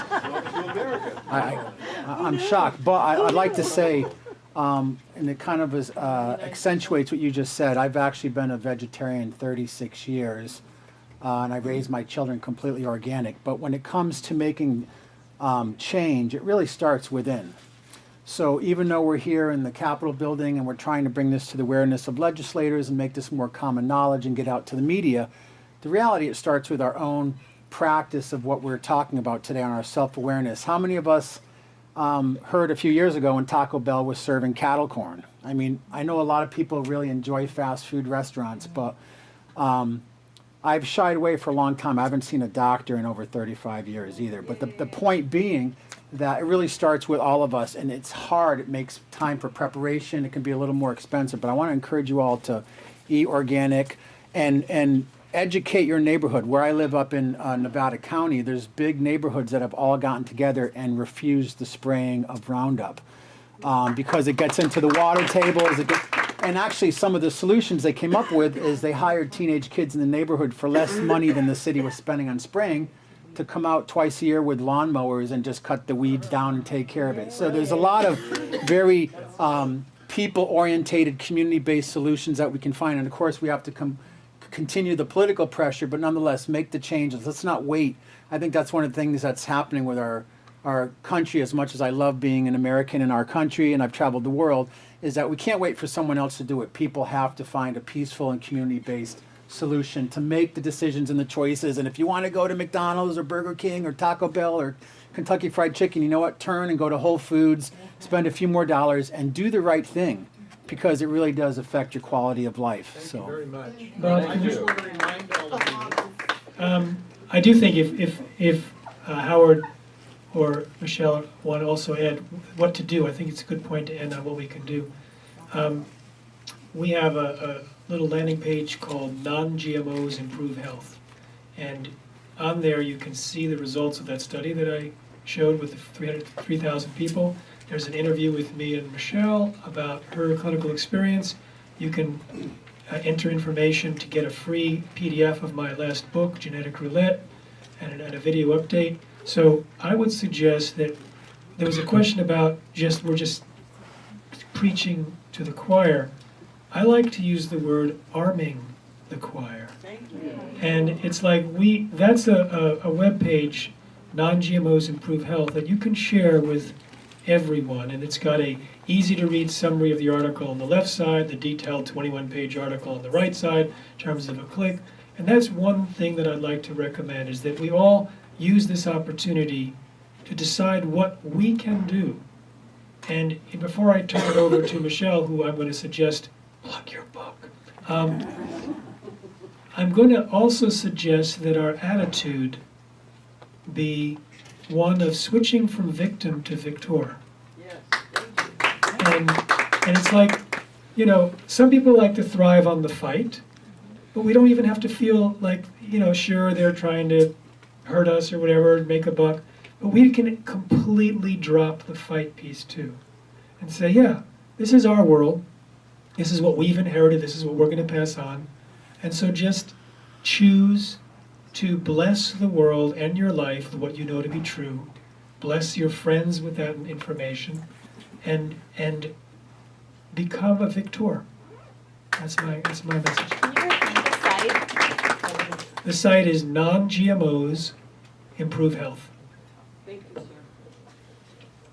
I'm blessed with serendipity because my neighbor, Dr. Vincent Adams, and I were hiking, and she agreed 4 years ago to write this book together because I was unable to put my tushy in a chair after working in a clinic all day. And without Vincent, Dr. Adams, incredible skill, curiosity skill. She was a major skeptic initially, and now she is totally on board. But her incredible attention to detail, I'm a kind of a big picture gal, but she honed me in on details that we were able to produce that book. And we are very proud of that book, and it really is, I think, one of a kind, to have the scope of a clinician and the broader picture of a medical anthropologist together who understand the big picture. So that marriage is a beautiful gift. So thank you, Vincent. Thank you. What's the name of the book?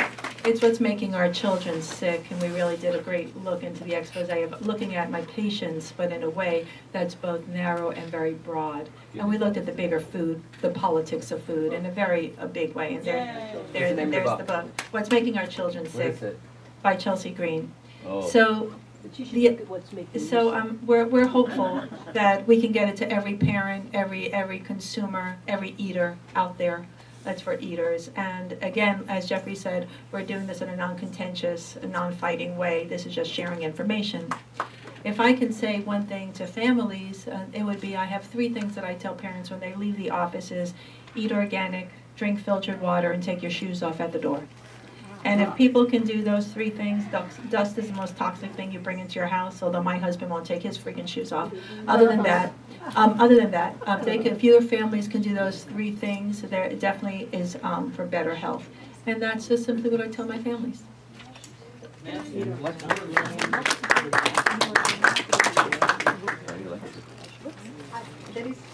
There is any chance that your book will be translated to Spanish? I love that question, and we are talking to our editors to get it translated into Spanish. It's going into Polish. That's the first country. Woo-hoo! Go Poland. But yes, Spanish would be great. We have some connections in Buenos Aires, and we'd love to go down there for a little road trip. I am from Buenos Aires. North Korea? I am from Buenos Aires. You're from Buenos Aires? We're trying to get there. Because there's so many problems, as you saw in Argentina. Maybe you can translate. So yeah.